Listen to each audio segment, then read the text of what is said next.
Good morning to all. I am M. Jagdishwaran, studying in 8th standard in GHS Suthikeni, Puducherry. I am Sadish from studying 8th standard GHS Suthikeni, Puducherry. நாங்கள் சுத்திகேணின்ற கிராமத்தில் இருக்க government ஹைஸ்கூலில் படிக்கிறோம். நாங்கள் முதல்ல state போர்டை follow பண்ணிட்டு இருந்தோம். அதுக்கப்புறமா எங்களுக்கு சிபிஎஸ்சி. நாங்கள் ஸ்டேட் போர்ட் பேப்பர் எப்படி இருக்குன்னா, நாங்கள் புக் பேக்கில் படித்த கொஷினே அவங்க அது கொடுத்துருப்பாங்க, நாங்கள் மெமரி பண்ணி எழுதிடுவோம். சிபிஎஸ்சி கொஷின் பேப்பரில் எப்படி இருந்ததுன்னா, நிறைய புக்குக்குள்ளார இருந்து கேட்டிருந்தாங்க.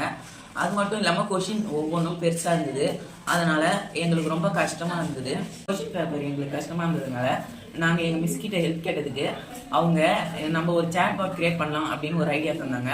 அதை எப்படி கிரியேட் பண்ணுறதுன்னு எங்களுக்கு தெரியல. அதுக்கு பைத்தன் கோடிங் வேணும்னு சொல்லிட்டு சொன்னாங்க. அதுக்காக நாங்கள் பைத்தன் கோடிங் எப்படி எடுக்குதுன்னு கேட்டதுக்கு அவங்க நீ சேட் ஜிபிடி கிட்ட ஹெல்ப் கேளு, அது உனக்கு கொடுக்கணும்னு சொன்னாங்க. ஸோ நாங்கள் பைத்தன் கோடிங்கை சேட் ஜிபிடி கிட்ட வாங்கி ஒர்க் புக்கில் பண்ணி அது நிறைய எரர் காமிச்சு சக்ஸஸ் ஆச்சு. அப்பயும் எங்களுக்கு எரர் காமிச்சிது. நாங்கள் திரும்பவும் சேட் ஜிபிடி கிட்டே கொடுத்து அதெல்லாம் கிளியர் பண்ணி இப்போ சக்ஸஸ்ஃபுல்லாக அது ஒர்க் ஆகிட்டு இருக்கு. அந்த ஸ்பேஸ் இப்போ நிறைய பேருக்கு யூஸ்ஃபுல்லாகவும் இருக்கு.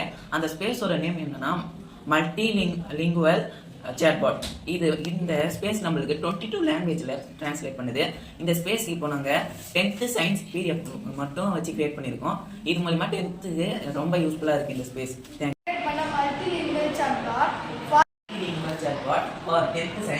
இப்போ நான் இதை எப்படி யூஸ் பண்ணுறதுன்னு பண்ணி பண்ணியிருக்கோம். இதில் நாங்கள் 3 பேர் சேர்ந்து பண்ணியிருக்கோம். ஜாகிஸ்வான், சதீஷ், ஜோஷ்வா 3 கிளாஸ்லேருந்து 3 பேர் சேர்ந்து பண்ணியிருக்கோம். இதுதான் நாங்கள் லோகாவாக வச்சுருக்கோம். இது எங்கள் ஸ்கூலோடைய லோகோ. அது அடுத்ததாக நான் இப்போது 10th இருந்து நான் ஒரு கொஸ்டின் கேட்குறேன். இப்போ நான் வாட் இஸ் எலிமெண்ட்ரி கொஸ்டின் கேட்டிருக்கேன். இதை நம்மளுக்கு தேவையான லாங்குவேஜில் வச்சுக்கலாம். இதில் எல்லா லாங்குவேஜுமே இருக்குது. நான் தமிழ் செலக்ட் பண்ணுறேன்.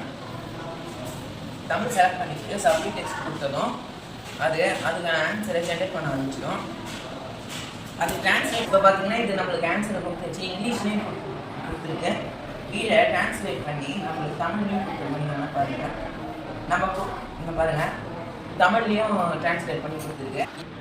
இதெல்லாம் என்னன்னா நாங்கள் அப்லோட் பண்ண 10th PDF எடுத்துக்கலாம். அதுலேருந்து ஆன்சர் எடுத்து எங்களுக்கு இந்த மாதிரி தமிழில் கொடுத்துருக்கனால எங்களுக்கு புரிஞ்சுக்கிறதுக்கும் ஈஸியாக இருக்குது.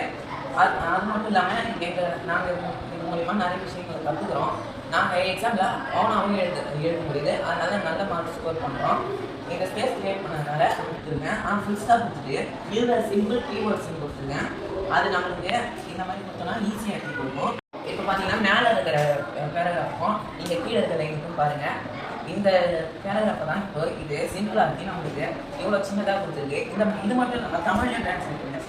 உணவு பால்வாய், நீண்டகுழாய், செல்வாய், உறிஞ்சுகள், கழிவுகளை அழுகுதல்.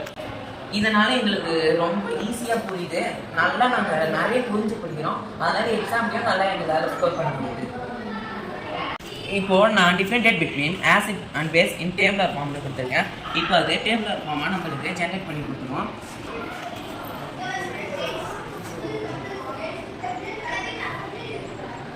இப்போதைக்கு நாங்கள் 10th சயின்ஸுக்கு கிரியேட் பண்ணியிருக்கோம். இந்த லெவலை வச்சு நம்ம 8th 9th 10th +1 +2 காலேஜ் கூட கிரியேட் பண்ணலாம். இந்த ஸ்பேஸ் மூலிமா நம்மளால் நிறைய யூஸ்ஃபுல்லான விஷயங்களை கிரியேட் பண்ண முடியும்.